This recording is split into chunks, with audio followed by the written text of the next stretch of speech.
اور یہ بتا رہا تھا کہ اے نماز ذکر تو ذکر تھا، جہاں اللہ اکبر کا ذکر ہوگا وہاں محمد پیغمبر کا ذکر ہوگا. بغیر پیغمبر کے خدا نہیں ملتا. کہو خدا.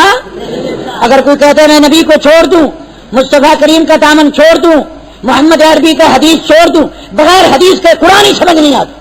کہو بغیر حدیث کے. میں عبد الشکور ایک موتی دیتا ہوں، آج مانیں گے.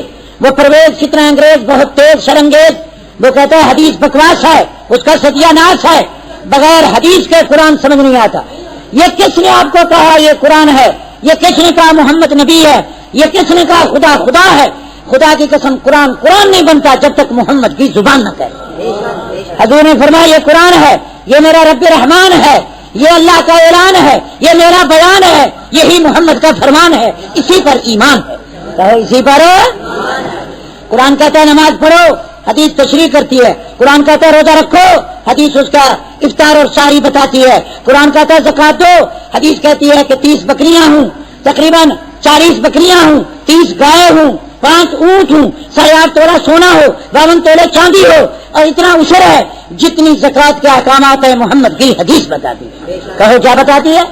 قرآن کہتا ہے وَلِلَّهِ عَلَى النَّاسِ حِجُّ الْبَيْتِ، حج کرو.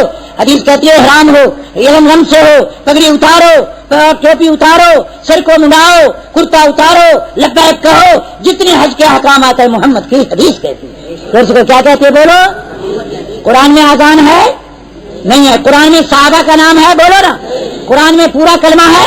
یہ کلمہ بھی محمد کے فرمان بھی ہے، اذان بھی محمد کے فرمان ہے. میری تقریر سمجھ آ رہی ہے؟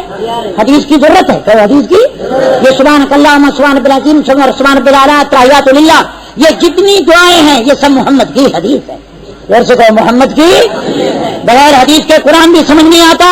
اور حضور فرماتے اوتی تو قرآن مثل ماہ، جتنا اللہ نے مجھے قرآن دیا اتنا محمد کو فرمان دیا. قرآن کہتا ہے انا انزلنا علیک القرآن لتبین للناس، محمد قرآن میں نے نازل کیا، کھول کے بیان کرنا تیری ذمہ داری. قرآن کو بیان کس نے کیا؟ محمد کی زبان نے. کہو کس نے؟ ان الذین جاؤ بالعشق، تہمت آئی. اب یہ قرآن تو کہتا ہے تہمت آئی. حدیث بتاتی ہے بنی مسترق تھا، بی بی عائشہ ساتھ تھی، بی بی جنگل گئی، ہار گم ہو گیا، دیر ہو گئی، قافلہ چلا گیا، صفوان معطل رہ گیا، صدیقہ اکیلا رہ گئی. صفوان نے اونٹی پر بٹھایا، بی بی صدیقہ کو لایا، کافروں نے منافقوں نے طوفان مچایا، محمد پر بار آیا، خدا نے صفائی کا جھنڈا لہرایا، عرش پر بیٹھ کر عائشہ کا دامن بچایا. یہ حدیث بتاتی ہے. دوستوں کو کیا بتاتی ہے؟ مجھے وقت میں اتنی حدیثیں پیش کروں، حدیث کے سوا قرآن سمجھ نہیں آتا. کہ حدیث کے سوا قرآن کی ہر آیت کا شان نزول، فرمان رسول، وہ ہے مقبول، وہ ہے معقول، یہی ہے اصول. ایک طرف قرآن ہے، ایک طرف نبی کا فرمان ہے. قرآن کا منکر بھی بےایمان ہے، حدیث کا منکر بھی بےایمان ہے. ہمارا دونوں پر ایمان ہے. دوستوں کو ہمارا دونوں پر ایمان ہے.